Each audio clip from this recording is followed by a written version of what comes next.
मुझे बचपन की एक बात हमेशा याद है और याद रहेगी। जब मैं वृंदावन से पढ़ करके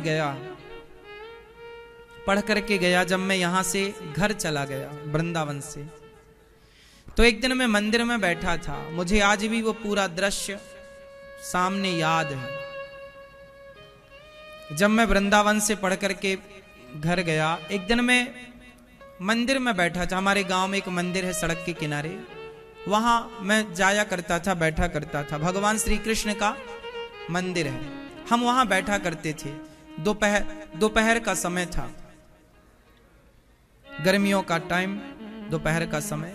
हम मंदिर में अकेले बैठे थे। तभी हमारे गांव के बगल में एक गांव है देवरी, उस गांव से एक भैया आए और वो मेरे बगल में आकर के मंदिर में बैठ गए। और उन्होंने बस इतना पूछा, उनको पता था कि मैं वृंदावन में पढ़ता हूं, तो उन्होंने बस मेरे से इतना पूछा कि बताओ वृंदावन के बारे में कुछ बताओ। इतना पूछा था।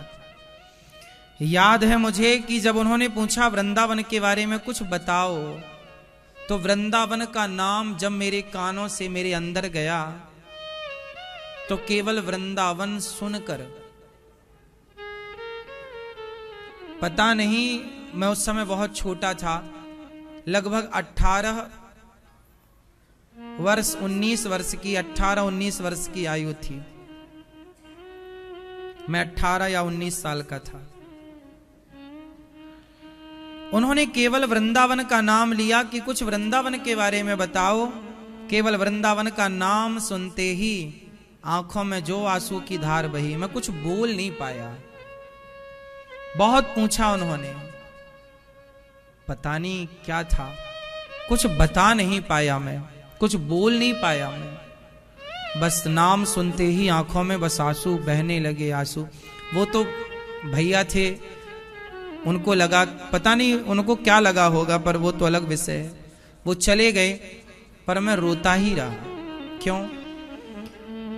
वृंदावन जब हम पढ़ के गए, वृंदावन से जब पढ़कर गए ना, तो हम पढ़ के जब वृंदावन से गए, तो हमें बड़ा इस बात का दुख था कि पता नहीं अब बिहारी जी कब बुलाएंगे।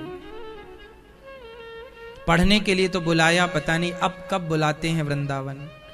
तो वृंदावन की वो याद है ना, हृदय में इस तरह से बसी हुई है कि वृंदावन का नाम सुनते ही कुछ कहना नहीं पड़ता, वो आंखों के आंसू सब कुछ कह देते हैं। आप लोगों से बस मेरी इतनी प्रार्थना है कि भगवान को किसी स्तुति से रिझाने की कोशिश ना करना।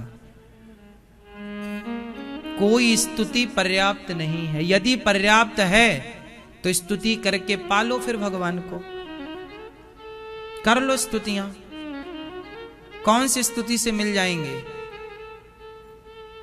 जिससे मिलते हो कर लो। माला जपने से भगवान मिलते हैं तो जप लो।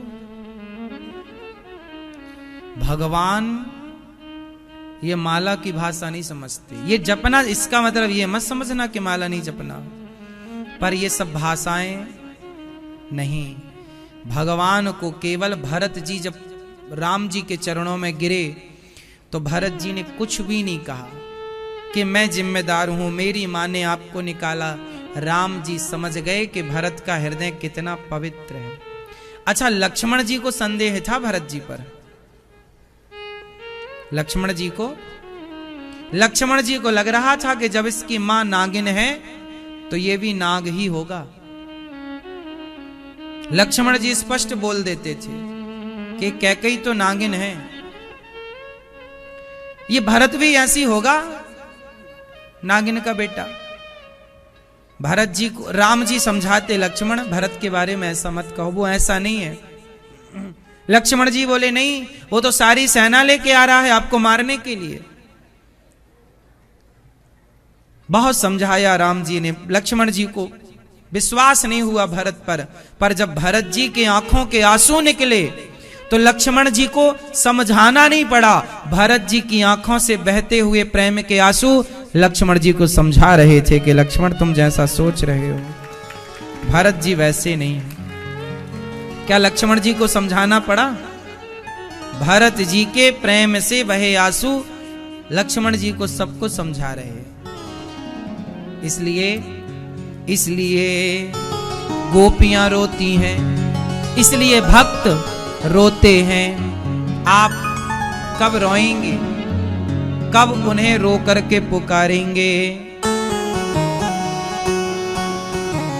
इसलिए भगवान को चढ़ाना है ना, तो फूल वूल मत चढ़ाया करो। ये तुम्हारे घर में नहीं होता, ये तो भगवान की ऑलरेडी खेती है। इसे तुम नहीं बनाते ना, भगवान नहीं बनाए। भगवान को पुष्प क्या चढ़ाते हो? भगवान को पत्र क्या चढ़ाते हो? भगवान को नारियल और मेवा क्या चढ़ाते हो? भगवान को रुपया पैसा हीरा मोती क्या चढ़ाते हो? चढ़ाना है तो 2 आंसू चढ़ाकर दिखाओ तो जाने कि आप भक्त हो। प्रेम के आंसू चढ़ाकर दिखाओ तो जाने। नारियल चढ़ा देना बहुत कठिन नहीं है। 1 किलो मिठाई का डिब्बा चढ़ा देना बहुत आसान है। भगवान को तुलसी बिल्व पत्र फूल चढ़ा देना बहुत आसान है, पर आंखों के जल को चढ़ाना बड़ा कठिन है। चढ़ा सको तो चढ़ाकर दिखाओ। इसलिए कन्हैया को एक रोज रोकर पुकारा, कृपा पात्र किस दिन बनूंगा तुम्हारा। भगवान को रोकर के पुकारा करो।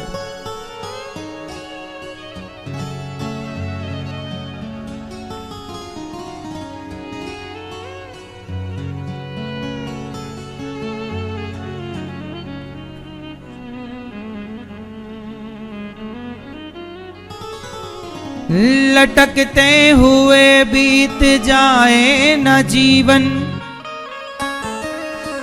भटकते हुए बीत जाए न जीवन।